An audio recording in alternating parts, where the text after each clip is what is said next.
ఇప్పుడే చెప్పుకుంటా నేను విజ్ఞప్తి ఏంటంటే మల్లారెడ్డి గారికి ఓ 30 నిమిషాలు వెనక గంట కొట్టాను నేను. మాధవి గారు ఇప్పుడే చెప్పింది ఏంటంటే రిప్యుటేషన్ లేకుండా కొంచెం చెప్తే మంచిగా. ఎమర్జెన్సీ గురించి మీ అందరు కూడా ఎంతోమంది విన్నారు, మీకు అవగాహన ఉన్నది, చదివినరు, అందరు కూడా ఇంతో అంతో ఉన్నది. నేను రిప్యుటేషన్ కాకుండా ప్రయత్నం చేస్తాను. మొట్టమొదలు మన పార్టీ సిద్ధాంతం ఏంది? జాతీయవాదం. మనం గౌరవించేది రాజ్యాంగము, ప్రజాస్వామ్యాన్ని గౌరవిస్తాం.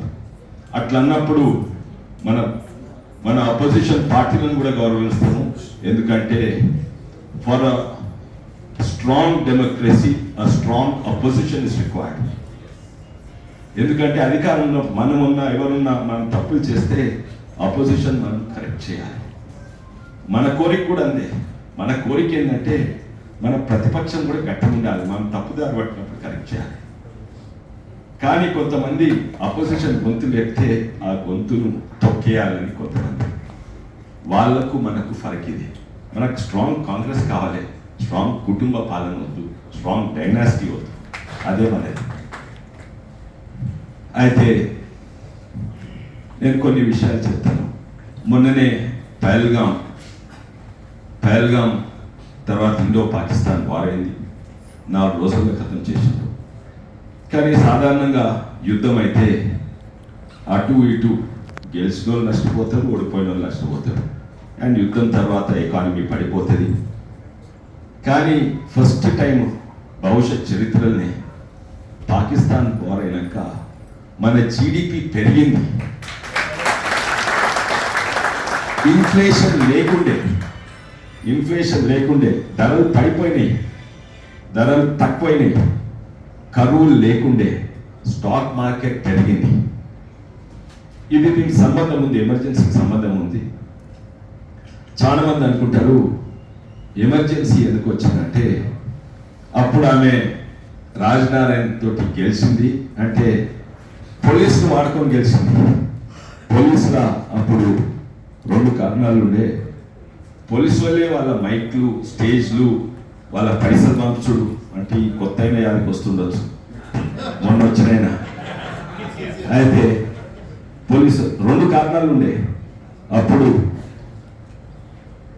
అలహాబాద్ హైకోర్టు 2 కారణాలు ఉండే. పోలీసులు వాడిండు. District magistrate Yashpal Kapoor, home secretary, police superintendent వీళ్ళందరూ కూడా ఇంతజాం చేసిండ్రు. తర్వాత ఆమె ఎలక్షన్ ఏజెంట్ ఒక గవర్నమెంట్ అఫీషియల్ యశ్పాల్ కపూర్ ఉండే. ముఖ్యంగా ఈ 2 కారణాల వల్ల ఆమె election petition, Rajnarain election petition పెడితే ఆమె ఓడిపోయింది. ఆమె ఎలక్షన్ డిస్క్వాలిఫై అయింది. మాధవి గారు చెప్పింది కూడా ఏంటంటే ఆమె దిగవలసి వచ్చిండే, ఇంకెవరైనా పెట్టాలి. అది అయింది ఎప్పుడంటే 12th అనుకుంటా, 12th జూన్ ఎమర్జెన్సీ, 9th అది అయింది. ఆమె 12th జూన్ ఇది అయింది, 25th ఎమర్జెన్సీ ఉంది. అయితే ఇన్స్టెడ్ ఆఫ్ రిజైనింగ్ అండ్ దిగిపోయేందుకు ఆమె ఎమర్జెన్సీ పెట్టింది. అందరూ అనుకుంటారు ఇదే కారణం. దీనికంటే లోతుగా కొన్ని కారణాలు ఉన్నాయి. అవి దామోదర్ గారు చెప్పిర్రు, చాలా మందికి చెప్తారు. దీనికంటే 100 కారణాలు. బంగ్లాదేశ్ సంబంధం నేను చెప్తాను. ఆమె బంగ్లాదేశ్ తోటి యుద్ధం చేసింది, యుద్ధం చేసి గెలిచింది. గెలిచినాక పాపులారిటీ పెరగాలి, అంతే కదా. ఆమెకు దుర్గా మాత అని పేరు వచ్చింది, ఐరన్ లేడీ ఆఫ్ ఇండియా అని పేరు వచ్చింది. అంటే ఆమె పెట్టినరో లేకపోతే కాంగ్రెస్ వాళ్ళు చేసిండ్రు, కానీ ఆమెకు ఆ పేరు అయితే ఆమె పెట్టుకుందో కాంగ్రెస్ వాళ్ళు పెట్టినరో అని. కానీ దాని తర్వాత ఏమైనాయంటే మొత్తం ఆర్థికంగా దేశం నాశనం అయిపోయింది. అది వేరే విషయము. ఆమె కొన్ని వాటిల్లో పాకిస్తాన్కు సరెండర్ అయింది. 90,000 మంది పాకిస్తాన్ ప్రిజనర్స్ ఆఫ్ వార్ విడిచిపెట్టింది. మన ప్రిజనర్స్ ఆఫ్ వార్ వందలాది మంది పాకిస్తాన్ జైళ్ళ ఏనుగులు ఉండేది. అవన్నీ పక్కకు పెట్టండి. కానీ ఆర్థికంగా ఏమైంది? బంగ్లాదేశ్ వార్ అయినాక ఆర్థికంగా మన దేశం కూలిపోయింది. GDP negative. మోడీ వార్ అయినాక ఏమైంది? జీడిపి జపాన్ ఓవర్టేక్ చేసి 4th ప్లేస్కి వచ్చింది. స్టాక్ మార్కెట్ పడిపోయినాయి, ధరలు, కూరగాయల ధరలు అన్నీ షార్టేజ్ ఉండే. అప్పుడు గ్యాస్ సిలిండర్ లేకుంటే కెరోసిన్ రేషన్ ఉంటే ఆ రేషన్ కెరోసిన్ కూడా లేకుండా వాయ్, ఎందుకంటే అది ఇంపోర్ట్ చేయాలి. ఇటువంటి మన జీతాలు లేట్ వస్తున్నాయి. హాస్టల్లల్లా, ఇది దామోదర్ గారు చెప్పింది ఏంటంటే హాస్టల్లల్లా తిండి లేకుండే. గుజరాత్లో స్టూడెంట్స్ హాస్టల్లల్లా, బీహార్లో అంతటా. అయితే మొట్టమొదటి స్టూడెంట్ యాజిటేషన్ మొదలైంది బంగ్లాదేశ్ వార్ తర్వాత. ఆర్థికంగా కూలిపోయింది, ఎంప్లాయీస్ ప్రొటెస్ట్ మొదలైంది.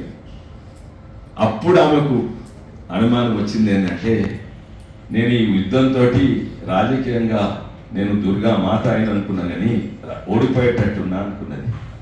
అనుకోని అప్పుడు పోలీసును వాడడం మొదలుపెట్టింది.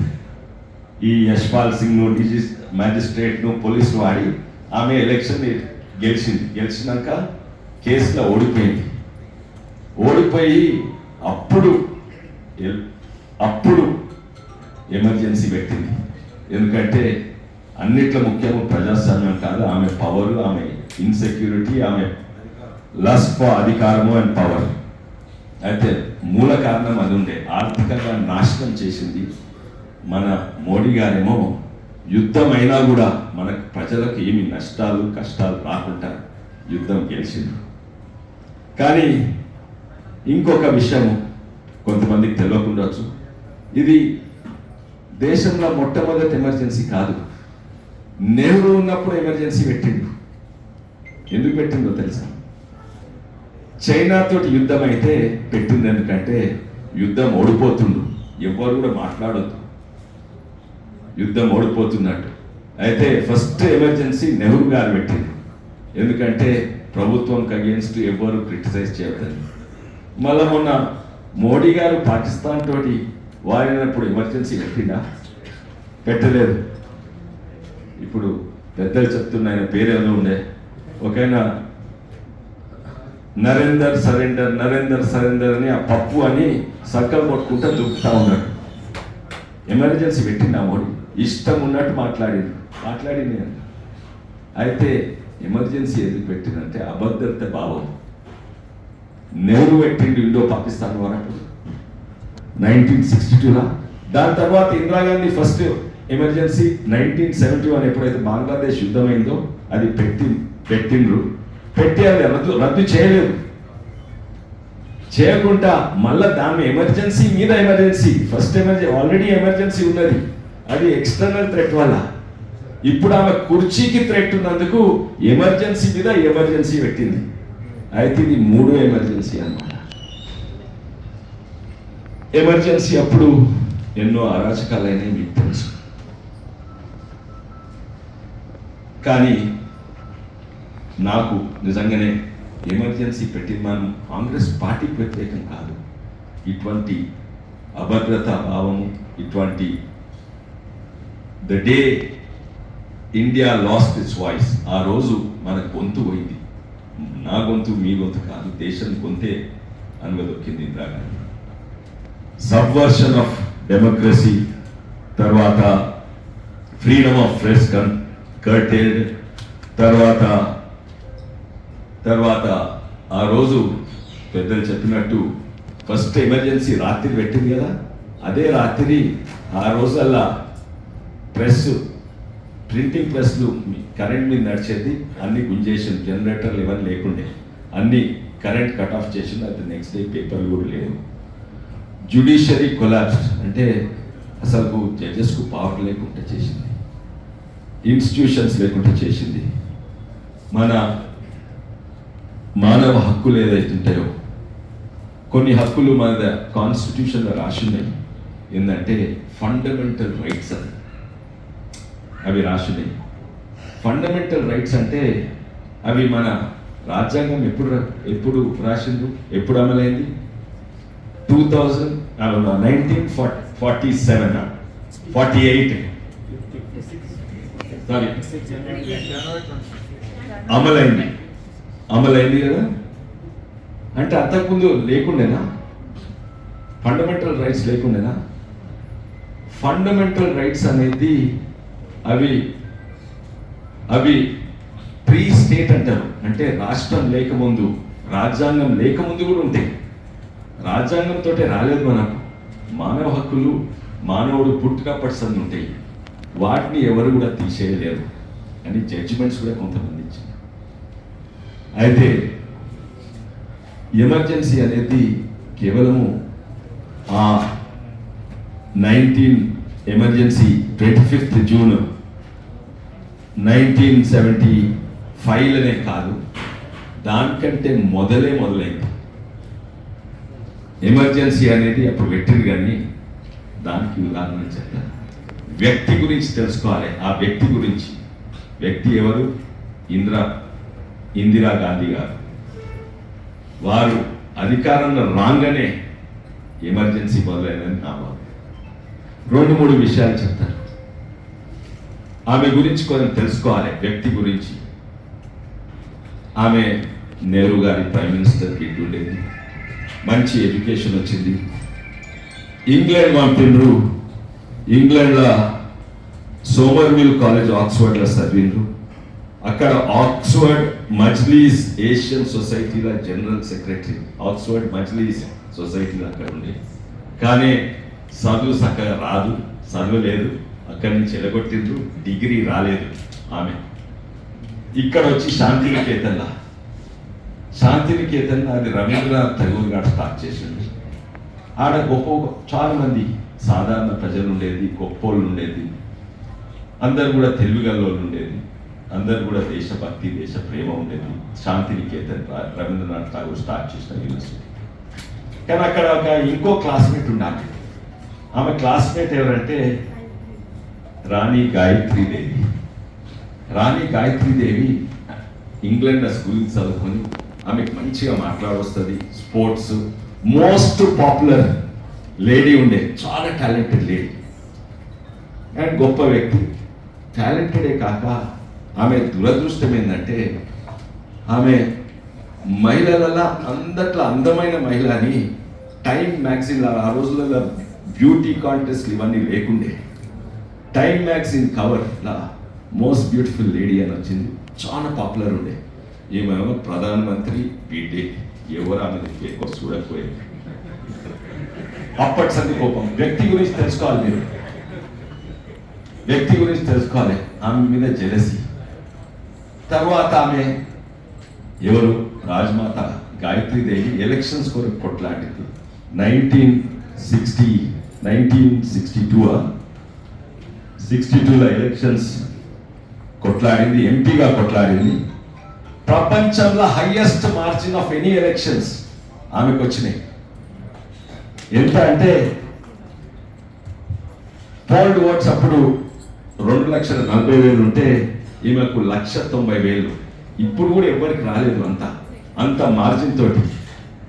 అప్పుడు ఈమె ఎంపీ కూడా లేకుండే ఇందిరాగాంధీ.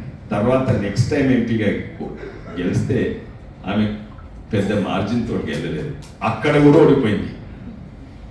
అయితే ఆమె మీద కోపం పెట్టుకొని, ఆమె మీద పగ పెట్టుకొని ఎన్నో చేసింది ఆమె మీద. నెక్స్ట్ ఎలక్షన్ గెలవకుండా బూతులు అంటే మన కేసీఆర్ తిట్టే బూతులు తిరగనే మాట్లాడింది దీని గురించి. కేసీఆర్ మోడీ గారి మీద, నిర్మలా సీతారామన్ మీద ఎట్లా మాట్లాడినా, ఆమెను ఎమర్జెన్సీగా ఫస్ట్ ఆమె జైలు చేసింది ఈమెనే. ఎవరిని అంటే వ్యక్తి చూడండి, ఆ జెలసీ ఇంకెవరికన్నా ఈమె కంటే ఎక్కువ ఉంటే సహించరా. వ్యక్తి పర్సనాలిటీ, వ్యక్తి సైకాలజీ అర్థం చేసుకుంటారు.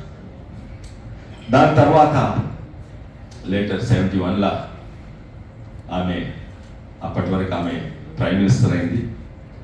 అప్పుడు నాకు కొన్ని వివరాలు తెలుసు. చిన్నగా ఉన్నప్పుడు తెలుసు. అంటే మా తాత లాయర్, మా నాయన లాయర్, చీఫ్ జస్టిస్ ఉండే. ఇంట్లో అప్పటిసంది మాట్లాడేది. అయితే నగర్వాలా కేసు అని నాకు ఇప్పటిసందో తెలుసు. నగర్వాలా కేసు అంటే మన పార్లమెంట్ స్ట్రీట్ అని ఉంటుంది, మన పార్లమెంట్ ముంగరనే. ఇప్పుడు సంసద్ మార్గ్ ఉంటుంది, నేను అక్కడనే ఉండేది అక్కడనే. అయితే అక్కడ స్టేట్ బ్యాంక్ ఆఫ్ ఇండియాది బ్రాంచ్ ఉండే. సడన్లీ అక్కడ హెడ్ క్యాషియర్కు ఫోన్ వస్తుంది ఏంటంటే 60 లక్షలు పంపు.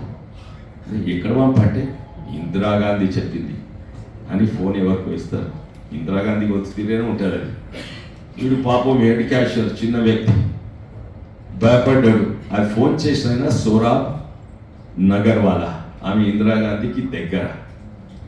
వాడు పాపం భయపడి 60 లక్షలు అక్కడ ఉన్నాయని తెలుసు, మొత్తం 60 లక్షలు ఈయనకి ఇచ్చింది. ఈయన ఎక్కడో కారణం ఎందుకని చెప్పిందంటే ఈ బంగ్లాదేశ్ వారి కొరకు మనకు అవసరమని 60 లక్షలు గుంజింది అక్కడి నుంచి.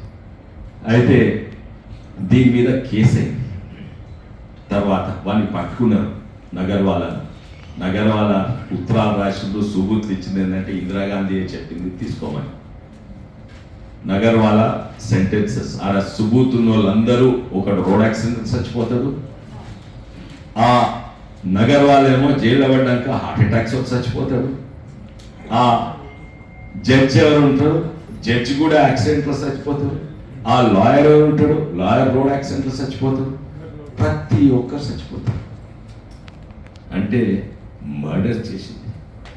ఎందుకంటే మనకు పట్టుబడ్డది, ఇది ఎమర్జెన్సీ కంటే ముందు.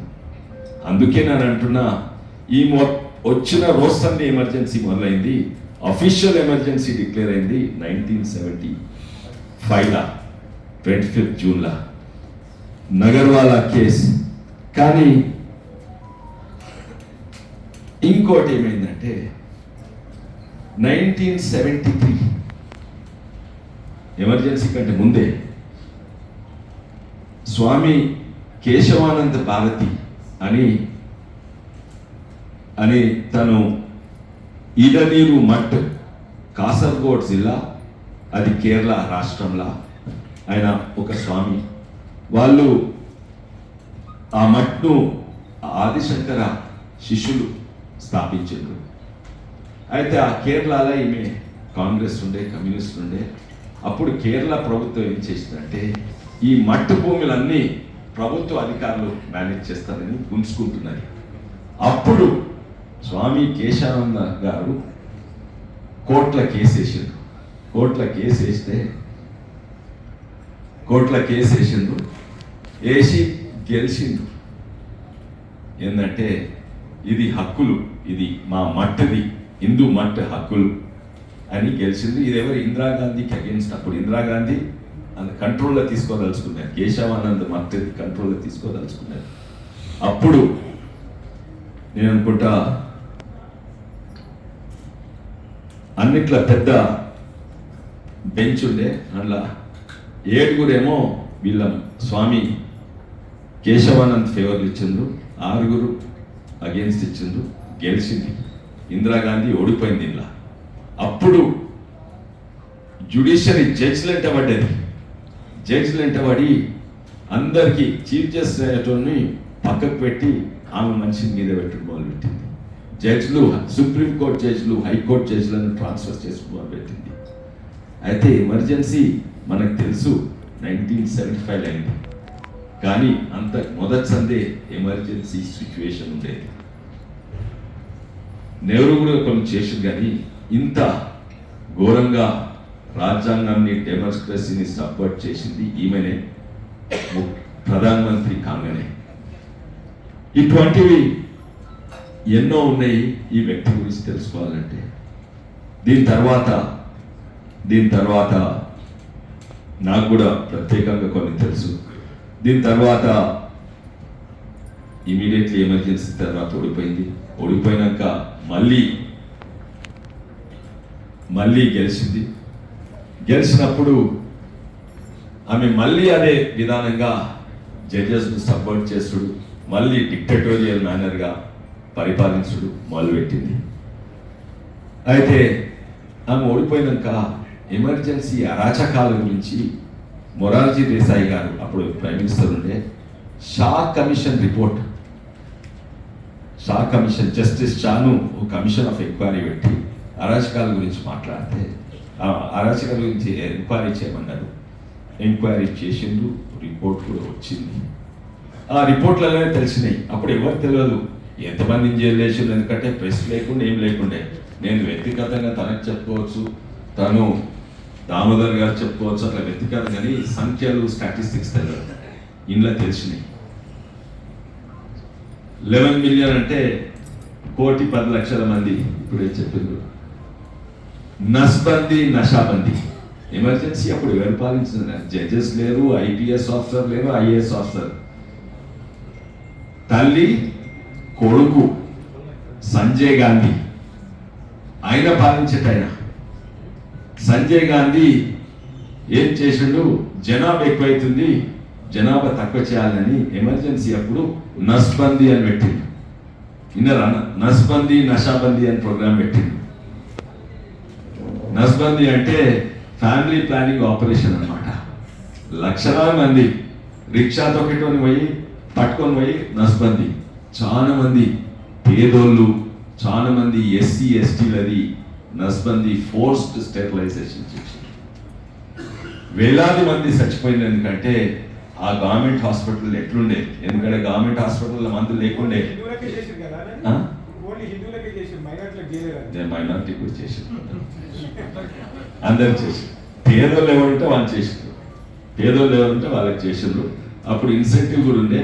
యూత్ కాంగ్రెస్ వాళ్ళు తిరిగి పట్టుకునేది, వాళ్ళకి ఇంత ఇచ్చేది.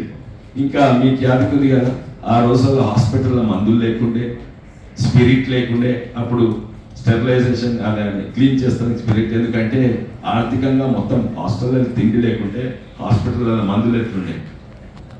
లక్షలాది మంది ఇన్ఫెక్షన్తో చచ్చిపోయినారు, కోట్లాది మంది.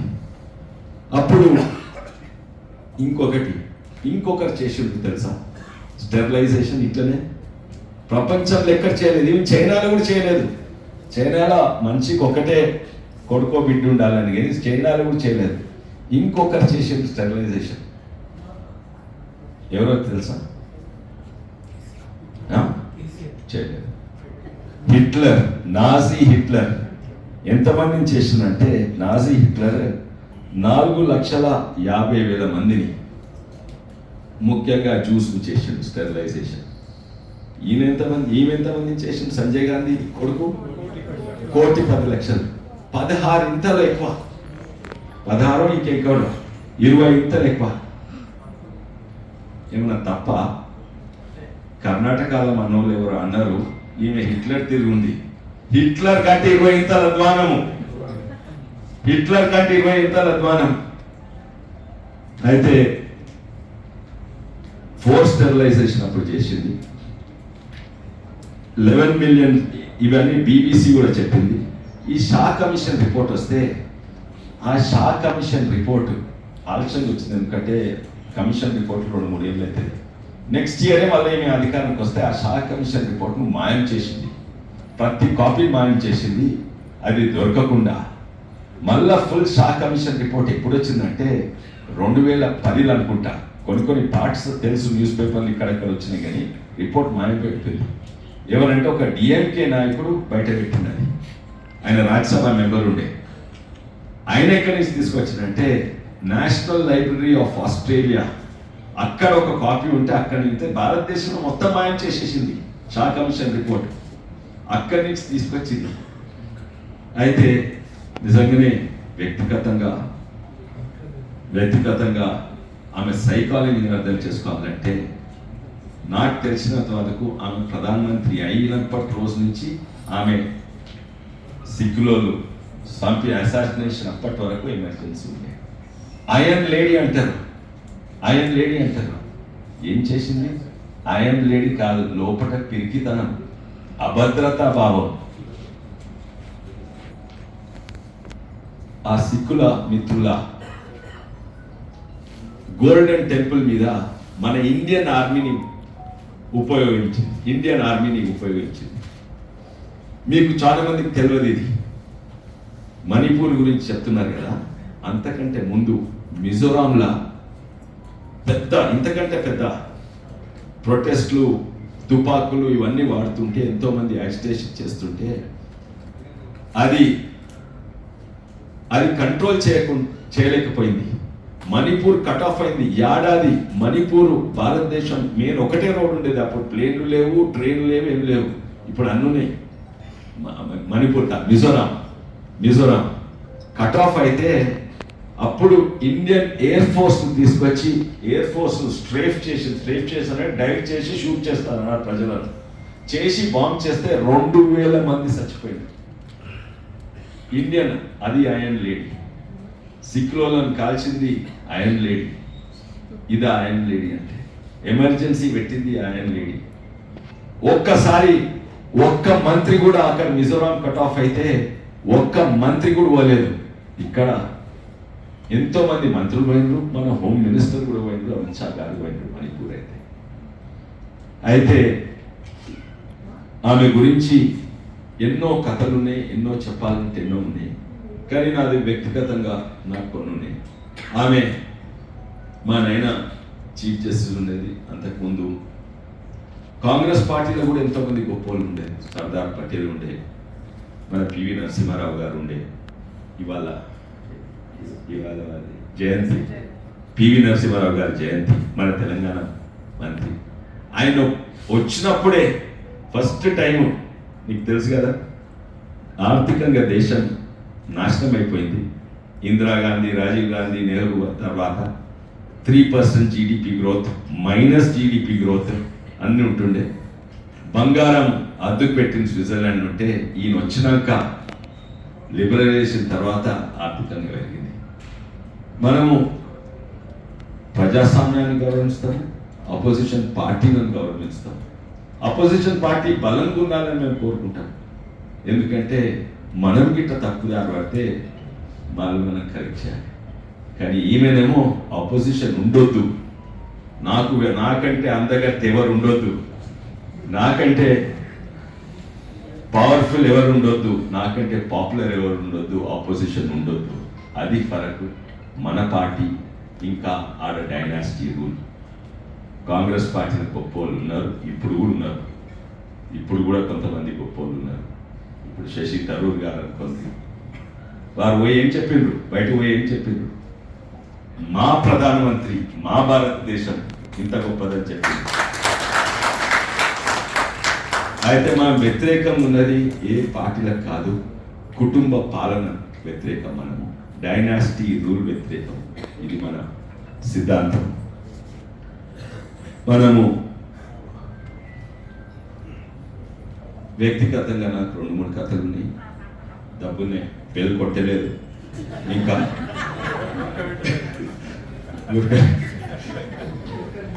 అయితే నేను అప్పుడు ఇంటర్మీడియట్ అయిపోయింది. ఇంటర్మీడియట్లో ఉంటుంది, మా నాయన చీఫ్ జస్టిస్ ఉండేది. మా ఫ్యామిలీలో అందరూ కూడా కాంగ్రెస్ పార్టీలు ఉండేది. మా తాతగారు కాంగ్రెస్ పార్టీ. ఆయన ఆత్మచరిత్ర పేరేందో తెలుసా? ఆత్మచరిత్ర రాసిడు, the struggle and the betrayal. అంటే నా పోరాటము, నా మీద దోకా చేసుడు, ద్రోహం. ఆ ద్రోహం ఎవరు చేసిందో అది కూడా చెప్తాను. కొండా వెంకటరంగారెడ్డి గారు. అందరు అనుకుంటారు ఆయన కాంగ్రెస్ పార్టీ అనుకుంటారు, కానీ ఆయన ఫస్ట్ హైదరాబాద్ కాంగ్రెస్, దానికి ఇండియన్ నేషనల్ కాంగ్రెస్ సంబంధమే లేకుండే. తర్వాత వారు పోయి ఇక్కడ రజాకార్ల అరాచకం అవుతుంటే, ఇది కొంచెం నెక్స్ట్ రజాకార్లది అరాచకం అవుతుంటే వారు బుర్గుల రామకృష్ణారావు గారు వారు పోయి నెహ్రూ గారికి ఉత్తరాలు రాస్తారు 3-4 సార్లు. ఢిల్లీలో కలుస్తారు, అయినా ఇగ్నోర్ చేస్తాడు. ఢిల్లీలో కలిసినప్పుడు చెప్తాడు, తర్వాత చూసుకున్నాము. మళ్ళా సిడబ్ల్యూసి మీటింగ్ ముంబైలో అయితే వీళ్ళిద్దరు కలిసి ముంబై పోయి చెప్పిండ్రు, ఎంతోమంది మిట్ట మధ్యాహ్నము మర్డర్స్, రేప్స్ అవుతున్నాయి, సిటీలనే కాదు ఊళ్ళలో కూడా అవుతున్నాయి. అంటే ఈయన అంటాడు, ఇప్పుడు గిట్ట మళ్ళా మనము భారతదేశం హైదరాబాద్ ఆర్మీ పంపిస్తే మళ్ళా పార్టీషన్ ఉన్నప్పుడు ఎట్లయితుంది, లక్షలాది మంది చచ్చిపోతారు, మీకు నేషనల్ పాలిటిక్స్ తెలియదు, పోన్రి అని పంపిస్తాడు. వీళ్ళకి ఏం చేయాలో తెలియక ఇంకో గొప్ప వ్యక్తి ఉండే అప్పుడు కాంగ్రెస్ పార్టీలో, కేఎం మున్షి అని. అప్పుడు హైదరాబాద్ వేరే దేశం ఉండేది. కేఎం మున్షి అంబాసిడర్ దగ్గర, భారతదేశం నుంచి నెహ్రూ గాంధీ ఫ్యామిలీ దగ్గర వాళ్ళకి పోయి కంప్లైంట్ చేస్తారు. అప్పుడు వీళ్ళు హైదరాబాద్ కాంగ్రెస్ ఉండే, ఆ కాంగ్రెస్ లేదు, ఇది వేరే పార్టీయే ఉండే. అక్కడ పోయి కంప్లైంట్ చేస్తారు. మున్షి అంటారు, ఈయన ఎట్లనే ఉంటాడు, ఒక్క ఉపాయం చెప్తా, మీరు సర్దార్ పటేల్ దగ్గర పోండి. అయితే అప్పుడు సర్దార్ పటేల్కు జ్వరం వచ్చింది. ఆయన డేరాడూన్లో ఉండే. ఇక్కడి నుంచి ఢిల్లీ పోతందుకు 2 రోజులు అయితే, ఢిల్లీ నుంచి డేరాడూన్ పోతందుకు 1 రోజు, 3 రోజులు ప్రయాణం చేసి సర్దార్ 10 రోజులలో ఇంటర్నెట్లు, వాట్సాప్లు, న్యూస్ పేపర్లు ఇవన్నీ లేకుండా, ఇంకోటి అది వేరే దేశం, ఇది వేరే దేశం. సర్దార్ పటేల్ అయితే ఏంది ఇప్పుడు అరాచకాలు అవుతున్నాయా, ఇప్పుడు అక్కడ రసాకారులు ఉందా, ఇక్కడ మర్డర్లు, రేపులు అవుతున్నాయంటే అవును అవుతున్నాయి, ఇవి అవి నేను చెప్తాను. అట్లనా నేను ఇమీడియట్లీ పంపిస్తాను, మీరు భయపడకండి, మనం పంపిస్తాను, వాపస్ వస్తాను. పంపించగానే అప్పుడు సర్దార్ పటేల్ నెహ్రూ చేయండి ఇనిషియేట్ చేస్తారు. దాని తర్వాత ఈ పార్టీ కాంగ్రెస్ పార్టీ, ఆ కాంగ్రెస్ పార్టీ 2 కలిసినాయి. స్వాతంత్రం వచ్చినాక మళ్ళా వీళ్ళని తీసేయాలి. బొరుగుల రామకృష్ణారావు ఇంకా కొండ వెంకటరంగారెడ్డి మీద కోపం. ఎందుకంటే అయితే ఎలక్షన్ పెట్టింది, పార్టీ ఎలక్షన్ పెట్టి అందరు పాతోళ్ళని డిస్క్వాలిఫై చేసి 500 మంది కొత్త మెంబర్స్ తీసుకొని వాళ్ళతో ఎలక్షన్ పెట్టి వీళ్ళని ఓడగొట్టిండు.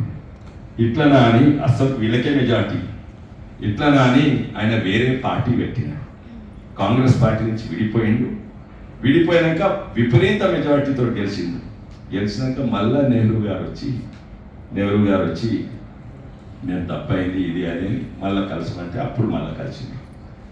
తర్వాత వద్దు అంటే ఈయన ఒక్కడే చెప్పిండు, మళ్ళా వాళ్ళ చిన్న రాష్ట్రాల కాంగ్రెస్ పార్టీకి సిద్ధాంతాలు లేవు. అప్పుడు మనది అంతకుముందు సంఘ్, ఆర్ఎస్ఎస్, జనసంఘ్, ఆర్ఎస్ఎస్ సిద్ధాంతం ఒకటే, చిన్న రాష్ట్రాలు ఉంటేనే దేశం బాగుపడుతుంది. వీళ్ళేమో అప్పుడు నెహ్రూ ఈడ కాంగ్రెస్ వీక్ ఉంది కదా, కమ్యూనిస్ట్ పెరుగుతారని ఆంధ్రతోటి బలవంతంగా కలిపిండ్రు. అప్పుడు వ్యతిరేకంగా చేశారు కేవీ రంగారెడ్డి గారు. దాని మీద ఇంకా కోపం, బలవంతంగా కలిపిండ్రు. వద్దు అంటే బలవంతంగా కలిపిండ్రు. దాని తర్వాత మా మామగారు మర్రి చెన్నారెడ్డి గారు, ఇప్పుడు వారు మర్రి శశిధర్ రెడ్డి గారు మా పార్టీ నుండి మళ్ళీ శశిధర్ రెడ్డి గారికి తెలంగాణ ద్రోహం చేసింది ఇందిరాగాంధీ. అప్పుడు 1971 అప్పుడే బంగ్లాదేశ్ వార్ తర్వాత ఎమర్జెన్సీ సమయంలో, దాని ముందు 1969 తెలంగాణ ఉద్యమం అయితే వేలాది మంది చచ్చిపోయారు. కాంగ్రెస్ పార్టీ మన పోలీసును రాజ్భవన్ ముంగట పోలీస్ ఫైరింగ్ చేసింది. అంటే మన పోలీసును మన మీద వాడింది, మన ఆర్మీని మన మీద వాడింది, మణిపూర్ మీద వాడింది, సిక్కుల మీద వాడింది, మన తెలంగాణ మీద వాడింది. అప్పుడు పెద్ద యాజిటేషన్ అయితే సపరేట్ తెలంగాణ కావాలంటే చేయకుంటే మర్రి చెన్నారెడ్డి గారు ఆ పార్టీని వదిలేసి ఇంకో పార్టీ తెలంగాణ ప్రజా సమితి పెట్టింది. ఇది ఎంత ఎమర్జెన్సీ టైం అవుతుంది. అప్పుడు తెలంగాణలో 11 ఎంపీ సీట్లు ఉంటే 11 ఇట్లా 10 గెలిచిపోయిండు తెలంగాణ ప్రజా సమితి. దాని తర్వాతనే వారైంది, గెలిచింది పెద్ద రాక్షస దుర్గా మాత నాకు తెలియదు, కానీ అంత పవర్ ఉండే. అప్పుడు వాపస్ వచ్చి భయపెట్టించిండు ఆ 11 మందిని. మీ ఏంటి ఎవరు ఉన్నట్టే వీళ్ళు అందరూ తెలంగాణలో అందరూ తెలంగాణ ప్రజా సమితికి ఉండే, కాంగ్రెస్ లేకుండే, అందరినీ భయపెట్టించి కొని అప్పుడు కన్విన్స్ చేసిండ్రు ఏంటంటే మీరు మర్జ్ కాండ్రి, మర్జ్ అయితే తెలంగాణ ఇస్తాం. మర్జ్ అయినాను తెలంగాణ మర్చిపోయింది. మళ్ళీ అదే కాంగ్రెస్ పార్టీ మళ్ళీ ఉద్యమం అయినప్పుడు అదే కాంగ్రెస్ పార్టీ మళ్ళీ విభజన చేసి, సిద్ధాంతం లేని పార్టీ, అధికారమే ముఖ్యం. అందుకే మనమేమో ఒకటే సిద్ధాంతంతో పోతున్నాం. ప్రతి దాంట్లో ఒకటే సిద్ధాంతం, మన పాలసీస్ అయినా ప్రతి పాలసీ అయినా అదే సిద్ధాంతానికి కట్టుబడి ఉంటుంది. ఇది మన యాంకర్ అనుకోవచ్చు. ప్రతి ఆర్టికల్ 370 అయినా, సిఏ అయినా, యూసీసీ అయినా దేనికి కట్టుబడి, దేనికి జాతీయవాదానికి, రాజ్యాంగానికి, ప్రజాస్వామ్యానికి. వాళ్లకు ఓన్లీ అధికారం కట్టుబడి ఉంది. అధికారం ఉంటే చిన్న రాష్ట్రాలు వద్దు, రెండింటిని మర్జ్ చేసి పెద్ద రాష్ట్రం కావాలి. అధికారం కావాలంటే మళ్ళీ తీసేయాలి, మళ్ళీ చిన్న రాష్ట్రాలు కావాలి. దానికి ఒక్క సిద్ధాంతం ఉండదు. మన పార్టీ సిద్ధాంతం ఉన్న పార్టీ. ప్రతి ఒక్క పాలసీ, 3 రైతు చట్టాలైనా లేకుంటే ఎలక్ట్రిసిటీ అమెండ్మెంట్ బిల్ అయినా ప్రతి ఒక్కటి మన సిద్ధాంతానికి కట్టుబడి ఉంటుంది. ఏదో పాలసీస్ ఏదో పార్లమెంట్లో ఎత్తి ఉత్తనే ఆర్థికంగా చూసి డెవలప్మెంట్ కాదు, ప్రతి ఒక్కటి జాతీయవాదానికి కట్టుబడి ఉంటుంది. అది వాళ్ళేమో ప్రతి ఒక్కటి కుటుంబ పాలన అధికారానికి కట్టుబడి ఉంటుంది. అది ఫస్ట్. నేను ఇంతతో ముగిస్తాను. అందరికీ ధన్యవాదాలు.